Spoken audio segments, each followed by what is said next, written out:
we're going to jump right into things and go over a handful of little things that I think make working on your bike a bit easier, and or things you got to think about when adding stuff like race plastics or changing out your tank, any of the upgrades that you do to your bike and how that affects everything else.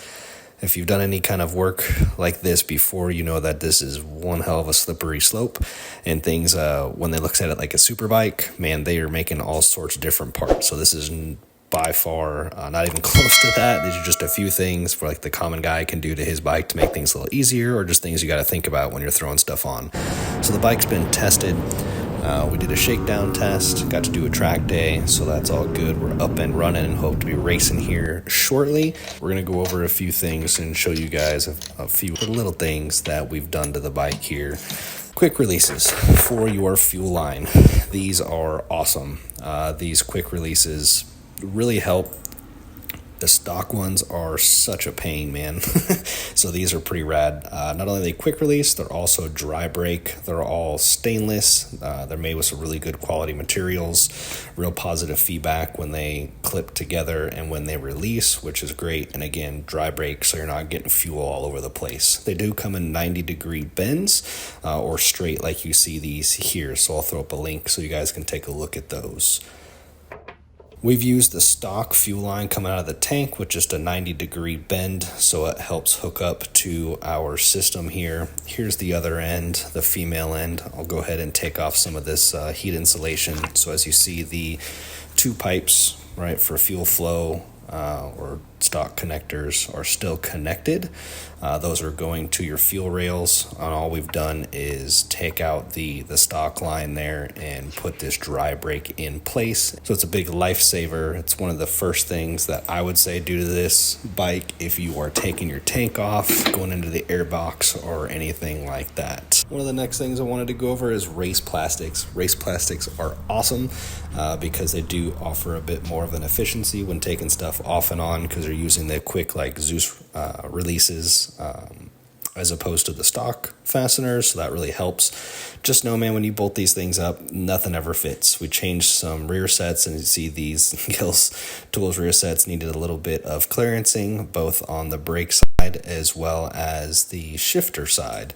So it's something just to pay attention to when you're fitting these. Make sure that there's nothing that's going to run interference for you. You definitely don't want something getting hung up.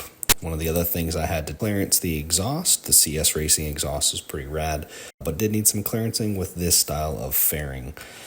One of the other sides, it's a GB Racing covers. They offer a lot of good protection, but all of that stuff around it needed to be clearanced so that we can have our fairing fit nice and tidy. As you see, that's not perfect lines, but we did the best we could on this race bike.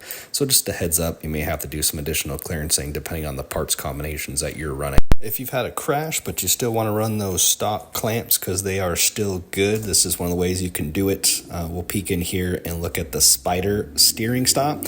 As you can see, we've had our steering stop that's cast into the triple clamp, broken on both sides. However, that Spider steering stop allows you to use that stock clamp. Just be a heads up, it does reduce your turning radius quite a bit, so good for the track, not so good for the street, but a pretty quick fix for something if you want to run those stock clamps. So if you're like me and you've likely crashed your V4, and if you had any kind of damage to like the triple clamps or the stops, you've probably had damage to the steering stabilizer mount on the frame because it's pretty thin.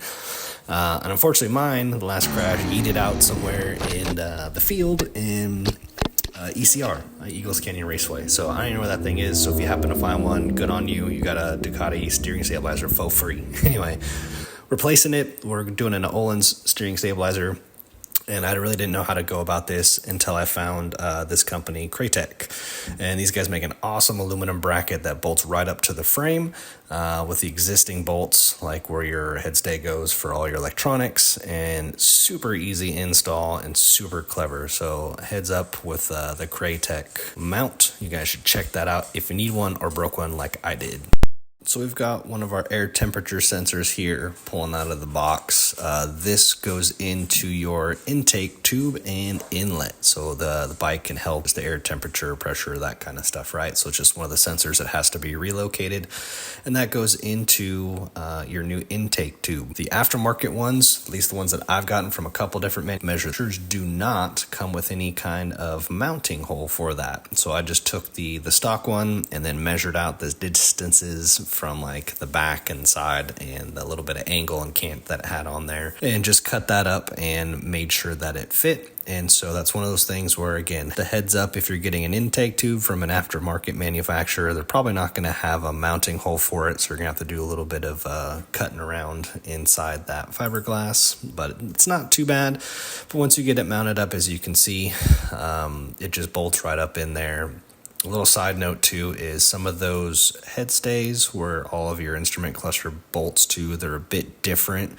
So those mounts are a bit different. So make sure to pair those things when you can by manufacturer so you're not running into additional issues with that. So this is something that definitely snuck up on me when I swapped. Different clip-ons here have different designs. These here, the CNC ones, came with what I thought was going to be awesome because the tube itself is replaceable. So if you fall over, right, you just replace the handlebar tube itself. You don't necessarily need the mount to the fork. However, it was a bit beefier, and because of that, it takes up a bit more distance. So as you see, we actually had to clearance the bar itself just to get the front brake master to fit a little closer. So you're running out of distance on that. At least with the stock setup, that's what I ran into. So just a heads up, really take a look at what you got for aftermarket clip-ons and what gear you're running, because you may have to do a little bit of clearancing like I did on this one. And our last tip for the day is a catch can.